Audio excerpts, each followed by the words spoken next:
1 million de dollars, 500 000 dollars, 50 000 dollars, 100 000 dollars. Ce sont des exemples de commissions que perçoivent les brokers en matière première. Qui sont les brokers en matière première? Ce sont des personnes qui connectent les acheteurs et les vendeurs qui ont besoin des matières premières pour leur activité. Quand on dit matières premières, ça fait référence aux produits agricoles, donc tout ce qui est fruits et légumes, etc. Ça peut être aussi dans les mines, les métaux, l'or, l'aluminium, le cuivre, etc. Donc toutes ces matières premières sont tradées sur le marché et en fait, il y a différents intermédiaires. Seulement, ce business est très méconnu de plusieurs Africains et ce qui fait en sorte que très souvent, c'est pas nous-mêmes qui tradons nos matières premières. Ces chiffres-là sont intéressants et on peut se rendre compte qu'en réalité, rien qu'une seule transaction, un seul contrat peut complètement changer votre vie parce que c'est faramineux ce que les gens gagnent dans ce business-là. Maintenant, est-ce que c'est aussi facile que ça? Est-ce que c'est pas une arnaque? Est-ce que c'est rentable? C'est de ça dont on va parler aujourd'hui. Pour ceux qui découvrent ce business dans cette vidéo, sachez que ce n'est pas une arnaque. Parce que chaque jour qui passe sont échangés de milliers et de milliers de marchandises sur les marchés internationaux. Quand vous achetez du sucre, quand vous achetez du riz, peut-être que ce riz vient de Vietnam, ce sucre vient du Brésil, cette pomme de terre vient d'Espagne. En tout cas, dans le cadre du commerce international, énormément de marchandises sont échangées entre les différents acteurs.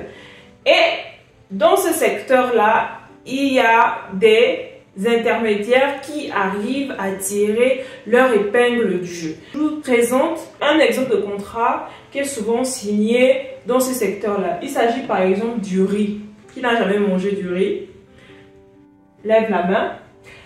En fait, imaginons que l'on a une usine en Inde qui fait du riz et qu'on a un grossiste en Afrique qui a besoin du riz. Donc l'acheteur va avoir besoin d'une livraison de 1000 tonnes de riz par mois. C'est tout à fait possible parce que le riz, c'est un produit de très très grande consommation. Surtout en Afrique, on mange beaucoup de riz. Ok, donc ça nous fait 1000 tonnes de riz par mois. Mais sur une année, il y a 12 mois. Donc, ça fait un total de 12 000 tonnes, puisque on convient dans le cadre de l'échange commercial que 1000 tonnes de riz seront livrées chaque mois. Donc, imaginons que le prix de la tonne, c'est 780 dollars, ok? Que l'usine qui en Inde dit, moi je vends ma tonne à 780 dollars CIF. Ah, est-ce que vous connaissez ce terme-là? Si vous ne connaissez pas, ça veut dire que vous avez encore beaucoup à apprendre. Et donc l'usine qui en Inde vous dit, moi si vous me trouvez un client en Afrique, je peux vous donner 10 dollars par tonne qui sont vendus, 10 dollars de commission. Donc le prix de contrat annuel, ce sera de 12 000 tonnes fois 780, donc ça fait 9 360 000 dollars. Et vous, votre commission, étant donné que vous allez prendre 10 dollars par tonne, et c'est un contrat de 12 000 tonnes, donc votre commission est de 1 200 dollars. Vous comprenez donc que ce n'est pas une arnaque et ce n'est pas pour vous faire miroiter des choses. Si je vous dis qu'effectivement, beaucoup de personnes gagnent ce genre de montant quand il s'agit de négocier ce genre de contrat. Maintenant, attention, est-ce que c'est aussi facile de gagner cette somme, de trouver des acheteurs, des vendeurs? Non, ce n'est pas facile. Est-ce que du jour au lendemain, si on n'a aucune connaissance en commerce international, on peut espérer signer ce genre de contrat? Croyez-moi, même quand vous avez déjà des bases, c'est assez compliqué parce qu'il y a un élément qui est très important dans les transactions, c'est la confiance. Donc quand on est nouveau et que l'on souhaite se lancer dans ce business-là, on a très souvent beaucoup de questions. Comment trouver des vendeurs, comment trouver des acheteurs, comment négocier la transaction, surtout en tant qu'intermédiaire, comment protéger ses commissions pour ne pas se faire carotte, parce qu'une fois que vous avez mis en relation l'usine indienne et le grossiste en Afrique par exemple, ils se connaissent, ils n'ont plus besoin de vous. Donc cette vidéo, ce sera vraiment une masterclass pour vous faire comprendre déjà comment une transaction à l'international se passe, pour vous donner au moins les bases. Maintenant, pour ceux qui seront intéressés à aller plus loin, du 21 au 23 janvier, j'organise des masterclass dans lesquelles on va un peu plus rentrer en profondeur. Par exemple, quand je vous ai parlé de CIF, il s'agit des Incoterms. Quand le vendeur vous dit ça, qu'est-ce que ça implique, il faut connaître pour que justement vous ne passiez pas pour un amateur, un profane dans vos négociations. On va également parler de comment conduire une négociation entre acheteur et vendeur quand on est intermédiaire. Et aussi, comment protéger ses commissions en signant des contrats de non-contournement. Comment négocier les conditions de paiement. Parce que vous allez voir, beaucoup de deals ne se concluent pas parce que l'acheteur et le vendeur n'arrivent pas à se mettre d'accord sur les moyens de paiement. Donc du coup, on va parler de tout ce qui est remise documentaire, les instruments bancaires comme les LC, SLBC, DLC. Qu'est-ce que ça veut dire quand vous voyez ça sur les procédures vendeurs? Qu'est-ce que ça implique? Et est-ce que vos acheteurs sont capables de suivre les procédures vendeurs? Voilà un petit peu ce dont on va parler durant ces 3 jours-là. Vous allez voir, c'est intéressant. Je vais vraiment rentrer plus en détail pour vous donner les éléments nécessaires qui vont vous aider en 2024 à vraiment signer des deals. Alors, pour ceux qui ne me connaissent pas, je suis Lomi Guitou, je suis moi-même négociante en matière première. Je suis également consultante en import-export, donc si vous avez un projet import-export dans le transit, vous pouvez me contacter via le lien que je mets en description. Si vous voulez participer à la formation dont je vous ai parlé, le lien est également en barre de description pour vous inscrire. Comme l'objectif de cette vidéo, c'est vous donner les bases du commerce international, on va prendre une étude de cas. Imaginons que l'on veuille négocier la vente de 5000 tonnes d'huile de palme à l'année à un industriel chinois qui fabrique des savons. Si vous ne le savez pas, l'huile de palme est souvent utilisée dans l'industrie pour fabriquer les savons. Ça veut dire que c'est un composant que l'on transforme et qui permet d'obtenir des savons, des rouges à lèvres. Donc parfois, beaucoup d'industriels recherchent cette matière première-là. Comment donc ça se passe? Avant même de regarder les chiffres, la grosse commission que vous allez gagner, essayez d'abord de comprendre un petit peu le marché. Le premier acteur dans cette chaîne, c'est l'agriculteur. L'agriculteur qui va se retrouver en Afrique, on va prendre l'exemple du Bénin, ok? L'agriculteur, il a sa palmeraie, donc il a des palmiers à huile. Et donc, quand c'est le moment de la récolte, quand les palmiers donnent, il va récolter les régimes de noix de palme. Donc, ces régimes de noix de palme-là vont être livrés à l'exportateur qui est dans notre cas d'espèce la raffinerie. C'est-à-dire que c'est la raffinerie qui va transformer les noix de palme, la noix elle-même, en huile. Et après avoir transformé la noix en huile, c'est la raffinerie qui va vendre à notre acheteur industriel qui se trouve en Chine. Je répète que c'est une étude de cas, mais dans la vraie vie, il peut y avoir d'autres intermédiaires. Comment vous déjà, localement, au Bénin, vous pouvez tirer votre épingle du jeu? La raffinerie a besoin de noix pour avoir le produit semi-fini, pour le transformer. Donc si vous connaissez des planteurs, des agriculteurs, vous pouvez faire la mise en relation avec elles. Mais le problème, c'est que, de ce que j'ai observé sur le terrain, en Afrique, généralement, les sociétés, elles vont vous dire, moi, je ne veux pas juste la mise en relation. Vous partez chercher le produit et vous me ramenez le produit. C'est quand le produit arrive que je vous paye. Mais un autre problème qui se pose, c'est que les agriculteurs au champ vont vous dire « Ah non, hein, nos régimes de noix ne bougent pas tant que vous n'avez pas payé. » Donc, ici, vous ne pouvez pas faire ce business localement si vous n'avez pas du cash en fait. Si vous n'avez pas un minimum, parce que de part et d'autre, on va vous demander de payer. Donc, si par exemple, vous avez 20 millions, vous pouvez commencer. Vous prospectez les raffineries qui transforment l'huile de palme.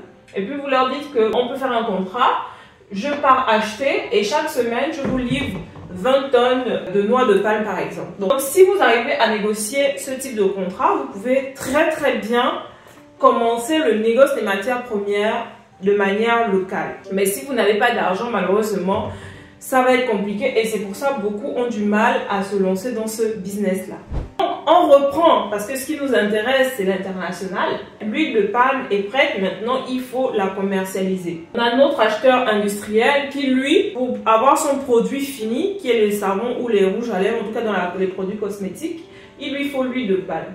Seulement, il recherche un partenaire fiable, que vous connaissez. Vous connaissez la raffinerie qui se trouve au Bénin et qui fait de l'huile de palme. C'est à ce moment-là que vous vous positionnez en tant que broker. Parce que vous allez faire le lien entre cet acheteur et cet exportateur. Le dernier acteur dans la chaîne logistique, c'est le client. Parce que l'acheteur, lui, il va transformer pour revendre ses savons au client final. Le client final, ça peut être un grossiste. Le client final, ça peut être simplement des particuliers qui vont venir acheter des savons en boutique. Jusque là, j'espère que c'est clair. Si c'est le cas, dites-moi en commentaire. C'est vraiment une formation en live. Vraiment, je vous donne toutes les informations que peut-être vous ne trouverez pas ailleurs. Donc vraiment pour m'encourager à toujours pour produire ce genre de contenu, n'oubliez pas de partager parce que c'est ce qui fait grandir la chaîne. Voilà, je vous demande pas de l'argent, mais la moindre des choses, si vous aimez le contenu, partagez pour que la chaîne puisse grandir. Donc là, je vous ai montré un petit peu comment ça fonctionne sur le terrain. C'est pas quelque chose que j'ai lu dans les livres, hein, c'est le retour terrain. J'ai planté le décor. Maintenant, vous, qu'est-ce que vous devez savoir? Dans une transaction à l'international, il y a 3 flux à maîtriser. Il y a le flux de l'information, il y a les flux physiques et il y a les flux financiers. Il vous faut absolument savoir ça si vous voulez vous lancer dans ce business-là. Qu'est-ce que j'entends par le flux d'information et qui gère l'information dans une transaction à l'international? L'information, elle est plurielle. Une information capitale à savoir, c'est peut-être à combien les agriculteurs y vendent. Est-ce que c'est 300 francs? Est-ce que c'est 400 francs? Parfois, on va vous dire qu'en ce moment, le kilo de noix de palme est à 300 francs, mais peut-être dans un mois, parce que ce sera la fin de saison, vous pourrez l'acheter à 150 francs. Ok? Donc ça, il vous faut savoir ça. L'information, elle peut être aussi macro. Pour avoir ces informations-là, c'est dans les sites. C'est auprès des organismes officiels, les chambres de commerce, par exemple la Banque mondiale qui va vous dire qu'au Bénin, il y a 200 000 tonnes de noix qui sont produites chaque année. Il y a des informations par exemple qui vont vous dire que la saison des noix de palme n'est pas très bonne cette année. Donc on avait fait des provisions à 200 000 tonnes, mais malheureusement, il n'y a que 100 000 tonnes qu'on pourra récolter. Donc ces informations-là sont capitales à savoir. Une autre information, c'est comment trouver les clients, où sont-ils, par quel canal je peux les découvrir, est-ce que ce sont les événements, quand a lieu ces événements. Donc tout ça, ça fait partie de l'information. Et si vous voulez vous lancer dans ce business-là, vous n'avez pas le choix, il faut maîtriser l'information. Et dans la formation dont je vous ai parlé du 21 au 23 janvier, je vais vous montrer les sites, je vais vous partager les événements auxquels vous devez assister pour trouver des acheteurs potentiels. Deuxième flux à maîtriser, ce sont les flux physiques. Comment sont échangées les marchandises par exemple? Donc ici, qui s'occupe du transport? Ici, qui s'occupe du transport? Donc là, généralement, c'est exporté par mer. Donc il va falloir savoir au minimum un petit peu les bases du transit. Qu'est-ce qu'un bill of lading, la documentation de transport? Dans les flux physiques, rentrent également les incoterms, puisque là on parle du transport, de la livraison, comment les marchandises se déplacent, comment une marchandise qui est au Bénin à Cotonou va aller en Chine, qui s'occupe de l'emballage, qui s'occupe du transport, qui s'occupe de la douane export, qui s'occupe de l'assurance au cas où la marchandise arrive à varier. Est-ce que c'est la faute de l'acheteur, est-ce que c'est la faute du vendeur? Ce sont ces notions-là que l'on retrouve dans les incoterms. Donc, si vous n'avez pas encore compris exactement comment fonctionnent les incoterms, venez assister à cette formation parce que je vais vous prendre des cas pratiques. Je vais vous montrer quelles sont les incidences de vendre, par exemple, Ford ou de vendre SIF. Comment convaincre un acheteur d'acheter à un incoterm plutôt qu'à un autre dans une négociation. Troisième flux, et pour terminer, nous avons les flux financiers. Vous savez, l'argent, comme on le dit, c'est le nerf de la guerre. Comment quelqu'un qui est à Cotonou pourra vendre à quelqu'un qui est en Chine? Comment se passe le paiement? Pour ça, c'est la raffinerie, donc le vendeur qui va très souvent donner ses conditions de paiement. Un exemple de conditions de paiement, ils peuvent dire qu'on fait 70-30%. Donc, quand l'industriel chinois va commander, il verse un acompte, par exemple, de 70%. La raffinerie va apprêter le produit selon les exigences de l'industriel chinois. Et une fois la marchandise est expédiée, la raffinerie va envoyer les documents à l'industriel chinois. Et l'industriel chinois va pouvoir finaliser le paiement en versant les 30% restants par virement Swift. Mais ça, c'est dans le cadre où il y a une certaine confiance entre les acteurs, quand on a déjà l'habitude de pouvoir travailler ensemble. Mais quand c'est un nouveau contrat, on ne se connaît pas, le vendeur a peur de ne pas recevoir son paiement, l'acheteur, il a peur aussi de ne pas recevoir le produit. Donc, dans certaines négociations, vous allez vraiment galérer, et ça, moi-même, je le vis au quotidien, pour pouvoir trouver des terrains d'entente. Heureusement, dans le cadre du commerce international, nous avons les instruments bancaires qui sont les LC, DLC, SLBC, qui permettent de créer un climat de confiance quand il s'agit d'un nouveau partenariat.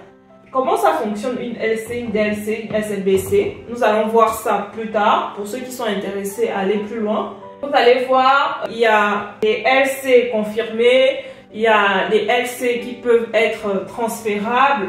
Donc vraiment, si vous souhaitez en savoir plus, pour ne plus rester dans l'ignorance et d'essayer de bricoler par-ci par-là, venez vraiment vous former pendant ces 3 jours. Vous n'allez pas le regretter. Donc, lorsque acheteurs et vendeurs se sont entendus sur les incoterms, sur les conditions de vente, les conditions de paiement, tout est OK. Ils ont conclu qu'il devait avoir par exemple des inspections avant le chargement dans le conteneur. Tout est OK. Maintenant qu'ils sont d'accord de pouvoir collaborer, vous en tant que broker, donc ici, vous les avez connectés, vous gagnez quoi? Comment ils vont vous payer? Est-ce que c'est le vendeur qui vous paye ou est-ce que c'est l'acheteur? Comment vous vous positionnez? Bon, certains vont se positionner côté acheteur, ils vont dire à l'acheteur, je te mets en relation, par contre c'est toi qui me paye. Côté vendeur, vous allez dire à la raffinerie, c'est moi qui vous ai trouvé un client, donc c'est vous qui me payez. Comment factuellement ça se passe? Je vais vous montrer les exemples de contrats et vous dire exactement à partir de quel moment vous devez signer le contrat pour protéger vos commissions. Est-ce qu'il y a moyen qu'ils vous contournent malgré le contrat? Oui, parce qu'il y a des personnes qui sont de mauvaise foi, mais au moins vous avez un contrat et des recours légaux. Vous avez le choix de faire appel à la justice pour vous faire payer. Mais n'allez pas comme ça le faire sans faire de contrat, sans faire rien, juste à la confiance parce que c'est un ami, parce qu'il s'est engagé, la parole d'honneur, c'est le code d'honneur. En 2024, faut plus tomber dans ce genre d'erreur là parce que vous allez vous faire à chaque fois contourner. Donc voilà un peu ce que j'avais prévu pour vous dans cette masterclass. J'espère aujourd'hui que ça vous a donné une certaine vision de comment les choses se passent concrètement. Donc si vous voulez vous lancer, vous avez vu que c'est un business en fait qui inclut les professionnels. Donc si vous voulez vous lancer, commencez vous-même d'abord par être un professionnel en créant vraiment une entreprise. Parce que les grosses entreprises qui sont capables d'acheter 5000 tonnes, parce que c'est pas le petit boutiquier là à côté qui pourra vous acheter 5000 tonnes. Donc la moindre des choses pour commencer sereinement en 2024, c'est de créer une entreprise et de ne pas le faire dans l'informel. Formez-vous et ensuite commencez la prospection, commencez à développer votre réseau, commencez la prospection et une fois la confiance s'est établie autant à la fois avec l'acheteur que l'exportateur, vous pourrez à ce moment-là signer des contrats. Mais une fois de plus, cherchez le contact direct, ok? Le contact direct de la raffinerie. Ne traitez pas avec les mandataires, des intermédiaires à non plus finir parce que c'est vraiment une perte de temps, une perte d'énergie. Croyez-moi, je vous dis ça par expérience. Vous avez des questions, n'hésitez pas à me les poser en commentaire. Si vous souhaitez participer à la formation que j'organise du 21 au 23 janvier, cliquez simplement sur le lien que je mets en description afin de pouvoir avoir toutes les informations concernant ces 3 jours intenses que nous allons passer et qui vont vous aider à signer des contrats, à signer des deals véritablement en cette année 2024. Merci de m'avoir suivi comme d'habitude. Avant de partir, si vous avez appris des choses, un petit like et un partage, c'est ça le plus important, partagez la vidéo. Et je vous dis à très bientôt pour une nouvelle masterclass.